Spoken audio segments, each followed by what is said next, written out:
Good morning दोस्तों। स्वागत है आपका अपना यूट्यूब चैनल राज कॉम्पिटिटिव एकेडमी पर। तो दोस्तों, आज हम लोग जानेंगे विजयनगर साम्राज्य का राजनीतिक, प्रशासनिक और आर्थिक स्थिति को। जिस तरह हम लोग पहले जब दिल्ली सल्तनत पर आए थे, दिल्ली सल्तनत करने के बाद जो है हम लोग उनका जो है प्रशासनिक, आर्थिक और राजनीतिक स्थिति को पढ़े थे। तो हम लोग पिछला वीडियो में जो है विजयनगर साम्राज्य को देखे, तो उनके जो है 4 वंश थे, चारों वंश को देखे और उसके बाद जो आता है विजयनगर साम्राज्य का प्रशासनिक, आर्थिक और राजनीतिक स्थिति को पढ़ना है हम लोग को। तो आज हम लोग इस वीडियो में चर्चा करेंगे प्रशासनिक, आर्थिक और राजनीतिक विषयों पर। तो देखते हैं आज विजयनगर साम्राज्य की पहले प्रशासनिक स्थिति को। ठीक है, तो दोस्तों आज देखिए विजयनगर साम्राज्य की प्रशासनिक स्थिति को। तो यहाँ जो था, यहाँ जो शासन था ये राजतंत्रात्मक था, मतलब राजा का शासन चलता था। जिस तरह अभी हम लोग भारत देश में रहते हैं, तो भारत की शासन व्यवस्था कैसी है दोस्तों? आप जानते होंगे कि भारत की शासन व्यवस्था जो है लोकतंत्रात्मक है। मतलब यहाँ जो है लोग मतलब लोग, यहाँ लोग जो है वोट देकर के जो है अपने शासक चुनते हैं। शासक मतलब वो प्रधानमंत्री, मंत्री, विधायक, सांसद जो भी चुनते हैं, लोग अपने मत दे करके चुनते हैं, अपना मत का प्रयोग करके चुनते हैं। मतलब लोगों के द्वारा दिया हुआ वोट से ही जो है शासक बनता है और वो शासन करते हैं। मतलब जनता के लिए, जनता द्वारा चुना गया प्रतिनिधि ही शासन होता है। और यहाँ जो होता है शासन करते हैं वो लोकतांत्रिक विधि से करते हैं। ठीक है, तो उस विजयनगर की जो है वो शासन सत्ता कैसी थी? तो राजतंत्रात्मक थी। ठीक है, मतलब यहाँ राजा का शासन होता था। ठीक है, तो राजा का शासन मतलब कि यदि कोई राजा होता था फिर आगे जो गद्दी पर बैठेगा तो उन्हीं का पुत्र बैठेगा। ठीक है, राजकुमार। तो इसी तरह जो है राजतंत्रात्मक शासन प्रणाली था यहाँ। तो राजा को जो है यहाँ राय की उपाधि दी जाती थी। ठीक है, राजा को राय की उपाधि दी गई थी। राय को जो है ईश्वर का समतुल्य माना गया है, मतलब ईश्वर के समान माना गया है। ठीक है, अब हम लोग बात करते हैं आगे। तो युवराज की नियुक्ति के बाद जो है उसका राज्याभिषेक किया जाता था, जिसे युवराज पट्टाभिषम कहते हैं। तो आज हम लोग जब कोई मंत्री या प्रधानमंत्री चुनते हैं तो वो भी अपना शपथ ग्रहण करते हैं। उसी प्रकार जो है पहले जो है मुकुट या कोई और मुकुट सब पहना करके जो है राज्याभिषेक किया जाता था राजा का। तो इस राज्याभिषेक को क्या कहते थे? युवराज पट्टाभिषेकम। ठीक है दोस्तों, अब देखिए यहाँ जो है राज्य को चलाने के लिए जो है राज परिषद होती थी। ठीक है, राज परिषद। जिस तरह आज हमारे भारत देश में मंत्री परिषद, मंत्रिमंडल होते हैं, मंत्री परिषद होते हैं, मतलब कई सारे मंत्रियों का ग्रुप होता है, सबका अलग अलग विभाग होता है और वो शासन करते हैं। तो किसके अंतर्गत? प्रधानमंत्री के अंतर्गत। यहाँ तो राजा होता था और एक राज परिषद होता था। तो उस राज परिषद में जो है कई व्यक्ति होते थे जो राजा की शक्ति पर नियंत्रण रखता था। राजा की शक्ति पर नियंत्रण मतलब कि राजाओं के जो भी कार्य होंगे, जितना भी राज्य में कार्य होंगे, उन पर जो है राजा को सुझाव देना। ठीक है, कि कैसे क्या करना है। राजा तो अकेले पूरे राज्य का देखभाल नहीं कर सकता है, कैसे क्या करना है सब कार्य तो नहीं संभाल सकता है। तो उसके जगह जो है ये राज परिषद होता था जो राजा की कामों का जो है देखभाल करता था, उसको कैसे करना है, क्या नहीं करना है, उन पर सुझाव देता था। ठीक है, तो ये राज परिषद में जो व्यक्ति होते थे वो करते थे। जिस तरह आज हमारे मंत्रिमंडल होते हैं, मंत्री परिषद होते हैं, तो उस समय भी जो है राज परिषद होते थे। तो यहाँ भी मंत्री परिषद होते थे, लेकिन मंत्री परिषद से जो ऊपर होता था क्या होता था? राज परिषद। तो उसके राज परिषद के बाद आ जाता है मंत्री परिषद। देखिए राज परिषद में राजा की शक्ति पर नियंत्रण, मतलब राजा को सुझाव देने का काम जो होता था वो राज परिषद में होता था। और मंत्री परिषद में क्या होता था? ये मंत्री परिषद में जो व्यक्ति होते थे वो शासन का संचालन करते थे। ठीक है, यहाँ से शासन का संचालन होता था। और ये मंत्री परिषद में जो है कुल 20 व्यक्ति होते थे, ठीक है, 20 व्यक्ति होते थे। और जो मंत्री परिषद में व्यक्ति होते थे उनके द्वारा शासन का संचालन होता था, ठीक है। मंत्री परिषद के अध्यक्ष कौन होते थे? सभानायक, ठीक है। और ये मंत्री परिषद में जो 20 का 20 व्यक्ति होते थे उनकी उम्र जो है 50 से 70 वर्ष होते थे, ठीक है, 70 वर्ष होती थी। 50 से 70 ईयर्स ही क्यों होता था और कम या 70 से ज्यादा क्यों नहीं होता? देखिए, क्योंकि यही वजह है कि यदि 50 से 70 ईयर्स का जो व्यक्ति रहेंगे तो उनको जो है काम करने का अनुभव ज्यादा रहता है, विद्वान ज्यादा रहते हैं, प्रखर रहते हैं, निपुण रहते हैं, तो उनको जो है अनुभव भी ज्यादा रहता है कि इतना 40 एज तक में आदमी को तो अनुभव ज्यादा रहेगा ही, कहाँ गलत हो सकता है, कहाँ सही हो सकता है, क्या सही क्या गलत, तो इनको जो है अनुभव ज्यादा रहता है। इसलिए जो 50 से 70 ईयर्स के विद्वान और राजनीति में निपुण व्यक्ति को जो है मंत्री परिषद में रखा जाता था, ठीक है। इनके अध्यक्ष सभानायक कितने व्यक्ति होते थे? 20 व्यक्ति। मंत्री परिषद जो होता था शासन का संचालन करता था और 50 से 70 ईयर्स के व्यक्ति होते थे जो विद्वान राजनीति में निपुण होते थे। अब देखिए, इस सभा का जो होता था, जिस तरह इस सभा को जो है क्या और कहा जाता था? वेंकट विलास मंडन। इस सभा को वेंकट विलास मंडन भी कहते थे, ठीक है। और देखिए, ये रायसम क्या होता था कि राजा के मौखिक आदेशों को जो लिखने वाला होता था, मतलब जो भी राजा आदेश दिए उसको जो मौखिक आदेशों को जो लिखता था नोट करके, वो रायसम कहलाता था, ठीक है। और ये देखिए, विजयनगर काल में उस श्रेणी के अधिकारियों को क्या कहते थे? दंडनायक। उस श्रेणी के अधिकारी होते थे दंडनायक। और एक होता था कर्णिरम। कर्णिरम किसको कहते थे? ये लेखा अधिकारी को कहते थे। तो आप ये सोच रहे होंगे कि इनको जो है ये क्या करेंगे, ये आपको फालतू लग रहा होगा। जी नहीं, फालतू कोई भी नहीं है। आपको पीसीएस का जब एग्जाम दीजिएगा तो बार बार ये क्वेश्चन पूछा भी जाता है कि मंत्री परिषद का अध्यक्ष कौन होता था विजयनगर साम्राज्य के समय? तो सभानायक। तो इन मंत्री परिषद में कितने व्यक्ति होते थे? 20। शासन का संचालन कौन करता था? राज परिषद या मंत्री परिषद? ऑप्शन दे देगा तो यहाँ मंत्री परिषद होगा। कितने ईयर्स के व्यक्ति को रखा जाता था? 50 से 70 ईयर वर्ष। इस सभा को और भी दूसरा नाम क्या था? तो वेंकट विलास मंडन। और ये क्वेश्चन पूछ देगा कि राजा के मौखिक आदेशों को कौन लिखता था? तो रायसम। तो ऐसा क्वेश्चन बनता, इसलिए आप लोग जानकारी में रखिए और याद भी रखिए, ठीक है। अब देखिए कि ये राज परिषद में जो राजा की शक्ति पर नियंत्रण, राजा को जो सुझाव देता था अनेक कार्यों पर, ठीक है, जो और भी कार्यों को देखभाल करते थे, तो उन राज परिषदों में कौन कौन होते थे? तो देखिए, इन राज परिषदों में प्रांतों के नायक, सामंत, प्रमुख धर्माचार्य, विद्वान, व्यापारी, संगीतकार, कलाकार तथा विदेशी राज्यों के राजदूत। सोचिए, इतना कोई होता था। इतना में सब जो है सब क्षेत्रों का, कोई विद्वान है, कोई व्यापारी है, कोई संगीतकार है, कोई सामंत है, तो कोई विदेशी राज्यों का जो है राजदूत है। मतलब सभी टाइप से जो है अलग अलग व्यक्ति जो है प्रखर है। तो अब देखिए, जब सभी टाइप से अलग अलग व्यक्ति ही प्रखर रहेगा और सभी राज परिषद में मतलब है, तो बताइए कि इस राज की स्थिति क्या होगी? बहुत ही बुलंदी स्तर तक पहुंचा होगा। तो आपको विजयनगर जब साम्राज्य पढ़ा रहे थे तो आपको बताए थे कि ये यहाँ की जो है साम्राज्य की स्थिति क्या थी? बहुत ही बुलंदी तक पहुंच गई थी, बहुत ही सुदृढ़ थी, ठीक है।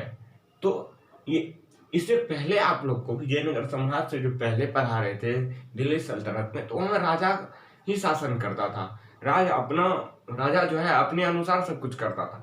लेकिन देखिए, राज परिषद में जो राजा को कंट्रोलर होते थे, राजा का कंट्रोलर मानिए, राजा को जो कंट्रोल करता था और सुझाव देता था, तो इतना व्यक्ति होते थे जो कि प्रखर व्यक्ति होते थे। तो जरूर ही बहमनी समाज बुलंदी स्तर पर पहुंचेगा। तो यह विजयनगर साम्राज्य में आकर हुआ था, जो कि पूरे आपको बताए थे कि बाबर तक जो है बाबरनामा में चर्चा किया है कि विश्व में जो है सबसे मजबूत स्थिति में जो है विजयनगर साम्राज्य है। तो यही वजह था कि इतने प्रखर व्यक्ति थे राज परिषद में, राजा का कंट्रोलर थे। अब देखिए कि अब देखिए माननीय प्रधानम, ये किसको कहते थे? गृह मंत्री को, ठीक है। और मुद्राकर्ता, मुद्राकर्ता किसको कहते थे? शाही मुद्रा रखने वाले को मुद्राकर्ता कहते थे।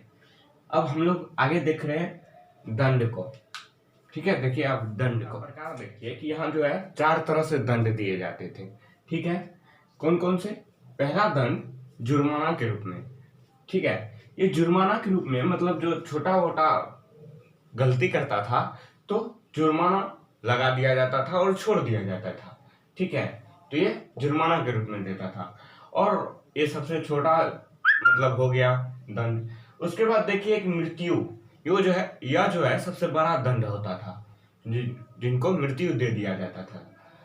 और तीसरा देखिए एक दैवीय परीक्षा होता था, ये तीसरा दंड होता था। और चौथा दंड में क्या होता था? जिसमें संपत्ति की जो है जब्ती कर ली जाती थी। तो ये 4 दंड थे विजयनगर साम्राज्य में। अब देखते हैं सैनिक विभाग को, ठीक है। सैनिक विभाग का नाम क्या होता था? सैनिक विभाग का नाम था कंदाचार। सैनिक विभाग का नाम था कंदाचार, ठीक है। तो ये कंदाचार जो है ये दंड नायक के अधीन होता था। आपको बताए थे कि ये दंड नायक जो है उच्च पदासीन पर होता था, ठीक है। इसी के अंडर जो होता था ये सैनिक विभाग होता था, जिसको कंदाचार कहते हैं, ठीक है। अब हम लोग जानते हैं सेना। सेना क्या होता था कि ये जो है कुल पांच टाइप में जो है बटे हुए थे, 5 भाग में बटे हुए थे। ये सेना जो है एक पदाती होता था, पदाती मतलब पैदल सेना होता था, ठीक है। और दूसरा अश्वारोही, ठीक है। अश्वारोही जिसमें जो है हाथ घोड़ा सब होता था, ठीक है। 4 या 5 कर लीजिए, हाथी घोड़ा एक साथ भी रहता था, ऐसा कोई बात नहीं है कि अलग अलग, कभी कभी हाथी और घोड़ा जो है एक साथ रहता था। तो ये अश्वारोही हुआ या हाथी घोड़ा एक साथ मानिए, ठीक है। तो ये सेना के प्रकार होते थे। और ये ऊंट सेना होता था, ठीक है, जिसमें ऊंट सब जाते थे, जिससे सामान सब धुलाई का काम करते थे, अस्त्र शस्त्र। और यहाँ जो है तोप तोप तोप का भी प्रयोग हुआ था, जो है एक तोप सेना अलग था, ठीक है। तो ये थे आपको सेना के प्रकार, जो कि आपको बताए थे कि तोप का पहला प्रयोग कब हुआ था? बाबर के समय हुआ था, बाबर किया था, ठीक है, जब इब्राहिम लोदी से लड़ रहे थे, ठीक है। अब यहाँ के जानते हैं हम लोग स्थानीय शासन को। स्थानीय शासन जैसे आपको क्या अभी का समय में मानिए केंद्र में प्रधानमंत्री बैठता है, ठीक है, मंत्री परिषद होता है। तब केंद्र कई सारे राज्यों को मिलकर के केंद्र बनता है। तो अब हर राज्य में भी तो अपना शासन होगा, ठीक है। जिस तरह कुछ राज्य का मुख्यमंत्री करता है और मुख्यमंत्री के जो है किसके अंदर रहता है? प्रधानमंत्री का। कुछ राज्यों का कार्य जो है प्रधानमंत्री के पास रहता है, ठीक है, उसको अधिकार रहता है, उसके अंदर मुख्यमंत्री काम करते हैं। तो यहाँ अब स्थानीय शासन को जानते हैं विजयनगर साम्राज्य के। स्थानीय शासन में क्या होता था? प्रांत। ये प्रांत किसको कहते हैं? राज्य को, ठीक है। प्रांत के बाद आ जाता था मंडल। मंडल मतलब कमिश्नरी। और उसके बाद आ जाता था उससे सबसे छोटा, उससे जो छोटा होता था ये कोट्टम या यलनाडु का आता था, जिसको कहते हैं हम लोग जिला। ये इसलिए राज कमिश्नरी जिला हम लोग तो ये अपने तरफ से करें, मतलब अभी के समय में जो है राज कमिश्नर जिला तहसील ग्राम ये अभी का समय के बात कर रहे हैं। लेकिन उस समय जो होता था, उस समय जो है ये राज को प्रांत कहा जाता था और कमिश्नरी को जो है मंडल कहा जाता था, जिला को कोट्टम या यलनाडु कहा जाता था और तहसील को नाडु कहा जाता था।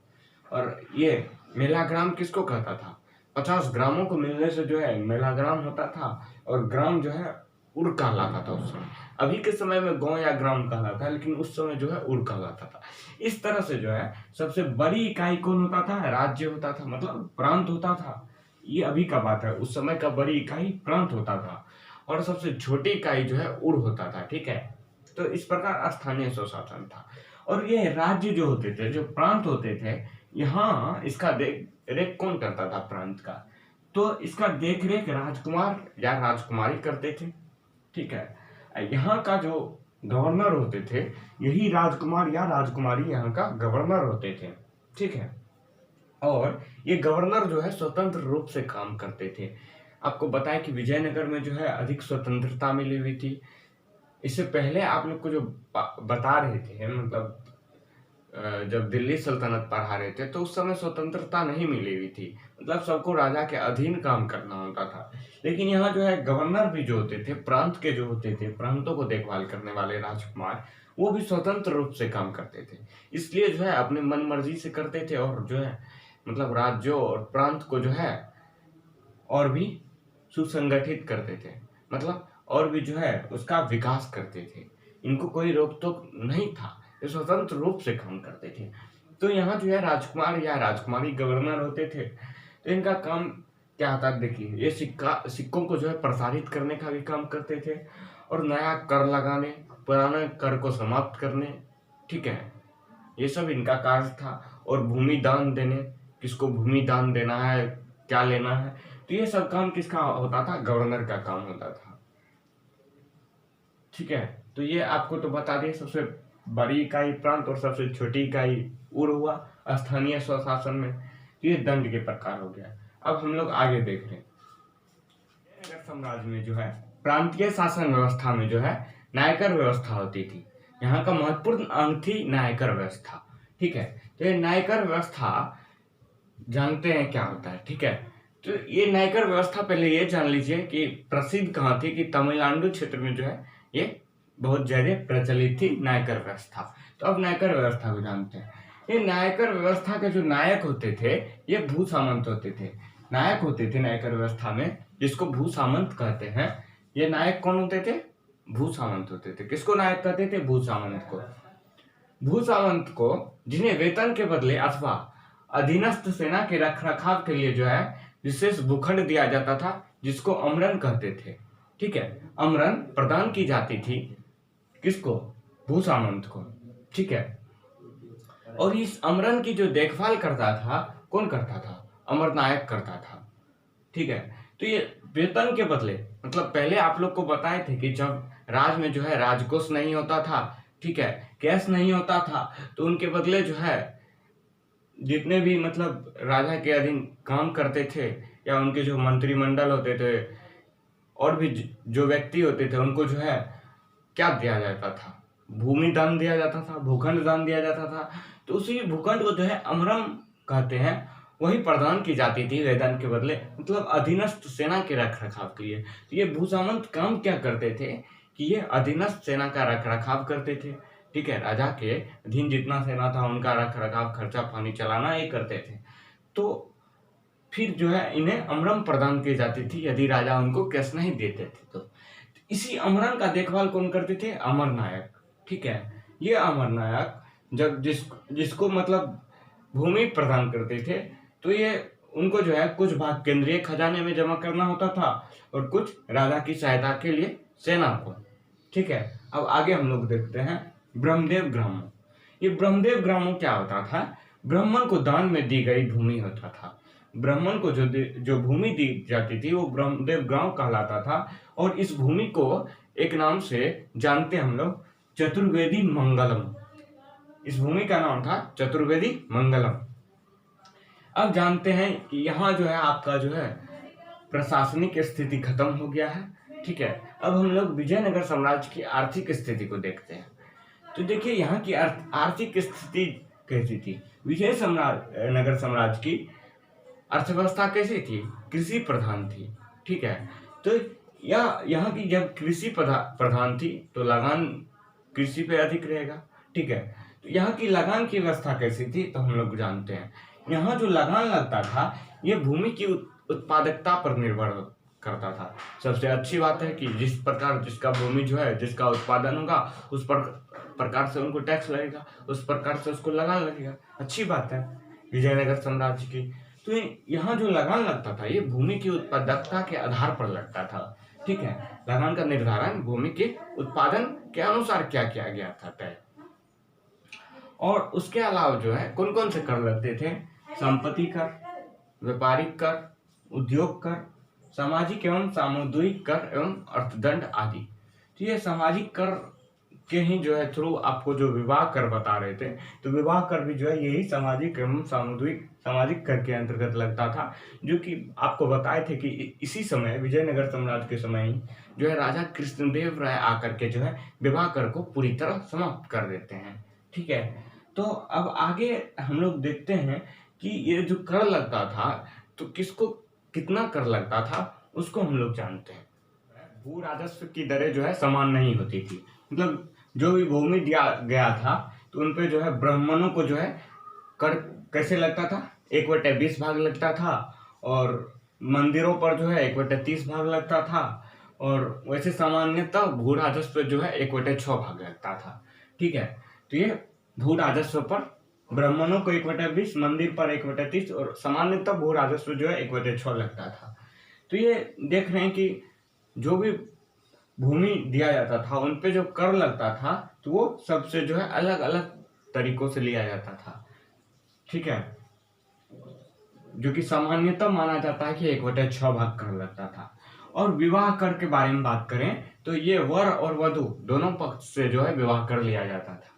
ठीक है, विधवा विवाह जो होता था, जो विधवा होती थी उनका जो विवाह होता था, उनसे जो है कोई कर नहीं लिया जाता था, कर मुक्त था। विवाह कर की बात करें तो विजयनगर साम्राज्य में आपको बताए थे, ये तो विजयनगर ही साम्राज्य चल रहा है, तो विजयनगर साम्राज्य में आपको बताए थे कि राजा कृष्णदेव राय जो है इस कर को जो है समाप्त कर देते हैं।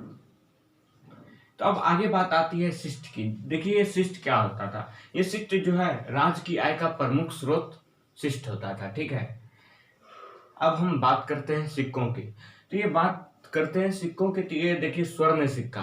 स्वर्ण सिक्का क्या होता था? स्वर्ण सिक्का में सबसे बड़ा सिक्का जो होता था उसको हम लोग वड़ा कहते हैं। ठीक है, तो ये वड़ा कई बार पूछा भी गया है, तो गौर कीजिएगा इस पे। और स्वर्ण सिक्का में जो छोटा सिक्का होता था उसको प्रताप तथा फड़म कहते हैं, और जो चांदी के सिक्के होते थे छोटे छोटे सिक्के उसको तार कहते हैं। तो ये सिक्के की बात हो गई। यहीं से जो है अब हम लोग आगे चलते हैं, कुछ सामाजिक जीवन के बारे में बात करते हैं विजयनगर साम्राज्य की। तो विजयनगर की साम्राज्य की जो है, विजयनगर साम्राज्य जो है भारतीय इतिहास का जो है अंतिम साम्राज्य है। किस लिए? वर्णाश्रम व्यवस्था को जानने के लिए। तो यहाँ जो है वर्णाश्रम, वर्ण के आधार पर जो है वर्ण के आधार पर वर्णाधार जो व्यवस्था थी, तो ये भारतीय इतिहास का अंतिम साम्राज्य था विजयनगर साम्राज्य, जो कि वर्णाश्रम व्यवस्था के लिए जाना जाता है। तो इस वर्णाश्रम व्यवस्था में जो है ब्राह्मण जो थे ये सर्वोपरि माने जाते थे, लेकिन जो है क्षत्रिय का कोई वर्णन नहीं मिला अभी तक विजयनगर साम्राज्य में। और बात करें मध्यम वर्गों को, तो ये मध्यम वर्ग को जो है चेट्टी कहा जाता था। ठीक है, चेट्टी मतलब इसके अंतर्गत कौन आते थे? व्यापारी, पढ़ने लिखने में दक्ष जो होते थे, ये मध्यम वर्ग सब में आते थे। ठीक है, और बात करें कि विजयनगर साम्राज्य की, तो आपको बताए थे कि विजयनगर साम्राज्य जो है अपने बुलंदी स्तर तक पहुंचने के लिए जाना जाता है, मतलब विकास यहाँ बहुत ज्यादा हुई थी, यहाँ की जो है व्यवस्था बहुत अच्छी थी। तो यहाँ से जो है कुछ लोग जो है उत्तर भारत से आकर के जो है दक्षिण भारत में शिफ्ट हो गए थे। उत्तर भारत से जो दक्षिण भारत आए थे उसको जो है यहाँ बरवा कहा जाता था। जी, बरवा। जिस तरह आप दूसरे राज्य से कोई दूसरा राज्य में आता है तो ओ भैया, या पंजाब क्षेत्र में पाजी कह के बुलाते हैं, तो इसी प्रकार से एक मानिए कि यहाँ बरवा कह के बुलाया जाता था। अब बात करते हैं दास प्रथा की। तो दास प्रथा भी जो है विजयनगर साम्राज्य में प्रचलन रहा। ठीक है, इस दास प्रथा के अंतर्गत जो है मनुष्यों का जो है क्रय विक्रय किया जाता था, और ये मनुष्यों का क्रय विक्रय जो है वेश बग कहलाता था। ठीक है, वेश बग कहलाता था। अब हम बात करते हैं विजयनगर साम्राज्य की जो है स्त्रियों की स्थिति क्या थी। स्त्रियों की स्थिति जो है विजयनगर में अत्यंत ही सम्मानजनक स्थिति थी। स्त्रियों का जो है बहुत ही सम्मान किया जाता था। इनको जो है स्त्रियों को जो है राजकीय पदों पर भी नियुक्त किया जाता था। ठीक है, और इनको जो है मल्ल योद्धा, मल्योद्धा लाइक एज फाइटर, इनको जो है फाइटर के रूप में भी शामिल किया जाता था। और ज्योतिषी, अंगरक्षिकाएं, राजा का बॉडीगार्ड के रूप में, लेखाधिकारी, संगीतज्ञ, तो राज्यों में जो होता है इन सब पदों पर स्त्रियां होती थी। तो बहुत ही अच्छा बात था कि स्त्रियां का जो है सम्मान देने की स्थिति थी। तो अभी भी जो है हम हमारे भारत देश में देख रहे हैं कि अभी भी स्त्री कोई नौसेना में जा रही है, कोई मतलब आर्मी में जा रही है। तो बहुत अच्छी बात है कि स्त्री भी जो है घर में नहीं दुब के बैठती है, आजकल क्रिकेट खेलती है। अब स्त्रियों का जो है बहुत ही अच्छा स्थितियां हो गया है।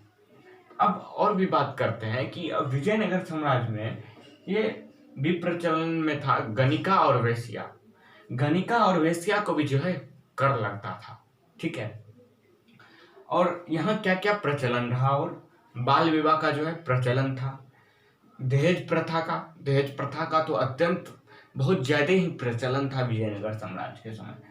और बात करते हैं सती प्रथा की, तो सती प्रथा का भी जो प्रचलन था, जिसको बताए थे कि यदि किसी का पति मर जाता था उसके साथ जो है जला दिया जाता था, ठीक है। तो यहाँ सती प्रथा का जो है प्रचलन था। और पर्दा प्रथा की बात करें तो यहाँ पर्दा प्रथा जो है नहीं था, ठीक है। बाल विवाह, दहेज प्रथा, सती प्रथा ये सब था, लेकिन पर्दा प्रथा यहाँ से नहीं था, नहीं देखने को मिलता है। तो यह सामाजिक जीवन के बाद अब हम लोग बात करते हैं सांस्कृतिक स्थिति को, ठीक है। हम लोग जान रहे हैं अब सांस्कृतिक स्थिति को। तो दोस्तों अब हम लोग देखते हैं विजयनगर साम्राज्य की सांस्कृतिक स्थिति को। तो सांस्कृतिक स्थिति में देखिए कि जाति एवं व्यावसायिक आधार पर जो है परिधानों में जो है बड़ी विषमता थी। ये परिधान मतलब पहनावा, परिधानों में बड़ी विषमता थी। होता क्या था कि कौन किस जाति का है, कौन सा व्यवसाय करता है, वह किस जाति का है, आप ये नहीं पहचान पाते, ठीक है। उसमें जो है बड़ी विषमता थी। जैसे आज कल हम लोग जो है अधिकतर क्या करते हैं, जींस पहना हुआ, इससे ये नहीं पता चलता है कि कौन किस जाति का है, ठीक है। जब तक आपको बताएगा नहीं तब तक आपको ये पता नहीं चलता है कि ये कुशवाहा है, ये यादव है, ये सिंह है, ये ब्राह्मण है, इस तरह अभी पता नहीं चलता है। तो यहाँ जो जातियों में विषमता है। तो विजयनगर साम्राज्य में भी जो थी ये जाति और व्यवसायिक में जो है बड़ी विषमता थी। वहाँ का जो पहनावा था इस ढंग से था जो कि पता ही नहीं चलता था कि कौन किस जाति का है। तो यहाँ जो है सांस्कृतिक स्थिति में देखें जाति और व्यवसाय के आधार पर बड़ी विषमता थी। और बात करें तो यहाँ खेल की, शतरंज एवं पासा जो है इस टाइम जो है बहुत ही लोकप्रिय था, जो कि आपको राजा कृष्णदेव राय जो थे तो ये शतरंज का जो है बहुत प्रेमी भी थे, ठीक है। और मंदिर मठ की बात करें तो मंदिर मठ एवं अग्रहार जो होते थे ये विद्या का केंद्र हुआ करते थे। अग्रहार में जो है वेदों का जो है पठन पाठन किया जाता था, वेदों को पढ़ाया जाता था।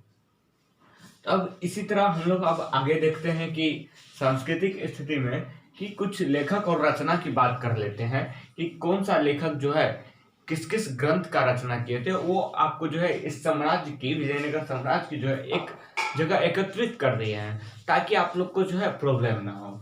और यहाँ आकर के प्रमुख अधिकारी एवं उनके कार्यों का भी जो है एक जगह कर दिए ताकि आपको जो है प्रॉब्लम ना हो पढ़ने में। इसलिए तो उन लेखकों और उनके रचना को भी हम लोग देख लेते हैं। लेखक के में देखिए और उनके रचना को देखिए। लेखक में आप विरूपाक्ष जब विजयनगर साम्राज्य पढ़ा रहे थे तो संगम वंश में आपको विरूपाक्ष पढ़ाए थे। ये विरूपाक्ष जो थे ये नारायण विलास, ये ग्रंथ था, नारायण विलास की रचना किए थे, ठीक है। और राजा कृष्णदेव राय से आप तो बहुत प्रचलित होंगे, बहुत ही अच्छा शासक रहा, महानतम शासक रहा। तो इन्होंने क्या लिखा था, ये अनमुक्तायालियत, ये जो है तेलुगु में लिखा गया ग्रंथ था, ठीक है। और ये जामवती, ये जो है संस्कृत में लिखा गया। तेलुगु में अनमुक्तायालियत और जामवती जो है ये संस्कृत में लिखा गया था राजा कृष्णदेव राय के द्वारा। अब ये देखिए पेडन्ना कौन थे, आपको बताए भी थे कि राजा कृष्णदेव राय का दरबारी कवि था, ठीक है। यह दरबारी था, दरबारी कवि, ये इनका नाम था पेडन्ना। इन्होंने क्या चीज का रचना किया था? मनुकारिता का। ठीक है, उसके आगे है श्रीनाथ। श्रीनाथ जो है हरविलास। यहाँ आपको कंफ्यूजन पैदा होगा, यहाँ देखिए नारायण विलास, यहाँ देखिए हरविलास, तो दोनों में कंफ्यूजन पैदा होगा। तो इसलिए आप लोग याद रखिएगा कि नारायण विलास का रचना विरूपाक्ष ने किया था और हरविलास का रचना जो है श्रीनाथ। हरविलास श्रीनाथ, नारायण विलास विरूपाक्ष। ठीक है, अब देखिए आगे देवराय द्वितीय। देवराय द्वितीय जो है महानायक, सुयानिधि तथा ब्राह्मण सूत्र पर जो है टीका लिखा था। और वेंकट माधव की बात करें तो इन्होंने जो है ऋग्वेद पर टीका लिखा था। कौन? वेंकट माधव। ठीक है, तो ये आपका लेखक और रचना हो गया। ठीक है, अब हम लोग बात करते हैं ये प्रमुख अधिकारी जो थे विजयनगर साम्राज्य में और उनके कार्य क्या थे उनके बारे में देखते हैं। तो देखिए दोस्तों, ये इस साइड अधिकारी दिया हुआ है, उस साइड कार्य दिया गया है। महानायकाचार्य, इनका काम क्या था? ग्राम सभा के कार्यों का निरीक्षण करना। ठीक है, जितने भी ग्राम सभा के अंदर काम होते थे उनका निरीक्षण कौन करते थे? महानायकाचार्य। ठीक है, तो दोस्तों ये सब को इग्नोर मत कीजिएगा, ये सब पूछा जाता है। ठीक है, स्थानिक, स्थानिक कौन होते थे? मंदिरों की व्यवस्था करने वाले अधिकारी होते थे ये स्थानिक। और तलस की बात करें तो ये ग्राम का चौकीदार होते हैं। आजकल भी जो है ग्रामों में चौकीदार होते हैं, उनको सिर्फ चौकीदार बोलते हैं, लेकिन ये जो इनके जो ग्राम का चौकीदार होते थे उस समय तलस कहा जाता था, तलस। और गौड़ की बात करें तो ये ग्राम प्रशासक होते थे। ठीक है, और दंडनायक, सैन्य विभाग का प्रमुख। सैन्य विभाग का प्रमुख कौन होता था? दंडनायक। सभानायक की बात करें तो ये मंत्री परिषद का अध्यक्ष होता था सभानायक। जब आपको पीछे थोड़ा सा जाइए तो सभानायक मंत्री परिषद का अध्यक्ष होता है, चर्चा किए थे, पूछा जाता है, इंपोर्टेंट भी है। माननीय प्रधान, ये जो है गृह मंत्री होता था। इस तरह से जो है विजयनगर का इस वीडियो में सामाजिक, आर्थिक और राजनीतिक स्थिति पर जो है आपका सारा ये 3-4 टॉपिक जो हुआ सारा इस वीडियो में आप लोग को खत्म कर चुके हैं। तो अब आगे आने वाला वीडियो में हम लोग कुछ प्रांतीय राज्य हैं जैसे कश्मीर, ठीक है, जिसके बारे में चर्चा नहीं किए हैं, तो उनके बारे में जो है चर्चा करेंगे अगला वीडियो में, या होगा तो हम लोग मुगल वंश को पढ़ेंगे। तो ठीक है दोस्तों, तो यहाँ आपका विजयनगर साम्राज्य का जो है सारा टॉपिक खत्म हो गया। ठीक है, तो आगे आने वाला वीडियो में तो आपको बता ही दिए। ठीक है दोस्तों, थैंक यू। इसी तरह आप लगातार बने रहिए। ठीक है, देखिए, शेयर कीजिए, सब्सक्राइब कीजिए। ठीक है, थैंक यू।